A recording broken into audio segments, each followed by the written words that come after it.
ராணிப்பேட்டை மாவட்டத்தில் 1 லட்சம் ரூபாய் கொடுத்தால் மாதம் 30,000 ரூபாய் வட்டி கொடுப்பதாக ஆசை வார்த்தை கூறி 4 பெண்களிடமிருந்து 25 லட்சம் ரூபாயை ஏமாற்றிய எஸ்பி அலுவலக அமைச்சு பணியாளர் கைது செய்யப்பட்டுள்ளார். நூதன மோசடி அரங்கேற்றப்பட்டது எப்படி? இப்படி கடல்ல 7 கப்பல் ஓடுதே, வானத்துல 10 பிளேட் பறக்குதே என கதை கதையாக அழந்துவிட்டு கலெக்ஷன்களை போட்டு கம்பி நீட்டிய நூதன மோசடி நபர் இவர்தான். இவருக்கு ராமேஸ்வரத்தில் 4 ஃபிஷிங் போட் ஓடுது என நம்பி 25 லட்சத்தை கொடுத்து ஏமாந்துள்ளனர் பெண்கள். மோசடி மன்னனுக்கு காப்பு போட்ட போலீசார் மோசடி பணத்தை பெற்று தருவார்களா? திருவள்ளூர் மாவட்டம் திருவலங்காடு பகுதியைச் சேர்ந்தவர் 35 வயதான விஷ்ணுபிரியன் என்பவர். இவர்தான் இந்த தில்லாலங்கடி வேலையை அரங்கேற்றி கல்லா கட்டியிருக்கிறார். இவரது தந்தை காவல்துறையில் பணியில் இருந்தபோதே உயிரிழந்திருக்கிறார். அதனால் கருணை அடிப்படையில் விஷ்ணுபிரியனுக்கு ராமநாதபுரம் மாவட்ட காவல் கண்காணிப்பாளர் அலுவலகத்தில் அமைச்சு பணியாளராக வேலை கிடைத்துள்ளது.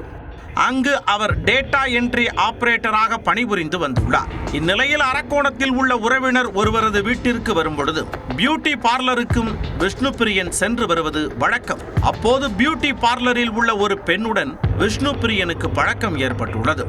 அந்த பெண்ணிடம் தான் ஒரு போலீஸ்காரன் என கூறி யூனிஃபார்மில் இருக்கும் போட்டோவை காண்பித்து பெருமை அடித்துக் கொண்டுள்ளார். அதை அந்த பெண்ணும் அப்படியே நம்பியிருக்கிறார். உடனே அடுத்த பிட்டை போட்ட அவர் தான் போலீஸாக பணியாற்றிக் கொண்டே ராமேஸ்வரத்தில் மீன்பிடி தொழிலில் பங்குதாரராக இருப்பதாக கூறியிருக்கிறார். தனக்கு 4 ஃபிஷிங் படகுகள் ராமேஸ்வரத்தில் கடலில் ஓடுவதாகவும் மீன்பிடி தொழிலில் தனக்கு நல்ல லாபம் கிடைப்பதாகவும் கூறியிருக்கிறார். தன்னிடம் 1 லட்சம் ரூபாய் கொடுத்தால் மாதம் 30,000 ரூபாய் வரை வட்டி கொடுப்பதாக ஆசை வார்த்தை கூறியிருக்கிறார்.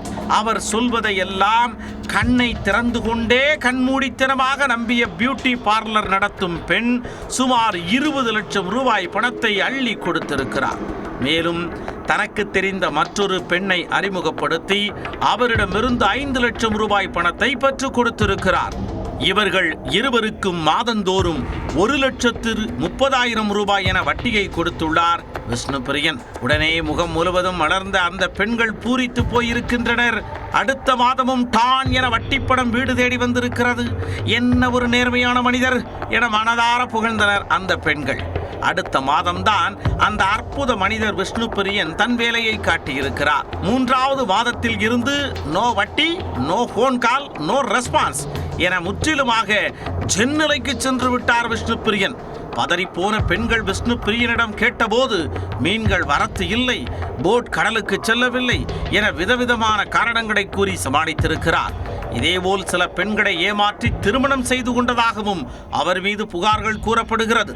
பணம் கிடைக்காத ஆத்திரத்தில் ஈஸ்வரி என்ற பெண் மட்டும் அரக்கோணம் டவுன் போலீசில் புகார் அளித்தார். புகாரின் பேரில் வழக்கு பதிந்த போலீசார் விஷ்ணுபிரியனை கைது செய்து விசாரித்து வருகின்றனர். பாதிக்கப்பட்ட பெண்கள் தங்கள் பெயர் மற்றும் விவரங்கள் வெளியில் தெரிய வேண்டாம் என கேட்டுக்கொண்டதாக கூறப்படுகிறது. எஸ்பி அலுவலக அமைச்சு பணியாளர் பெண்களை ஏமாற்றி பணம் பறித்த சம்பவம் அப்பகுதியில் பெரும் பரபரப்பை ஏற்படுத்தியுள்ளது.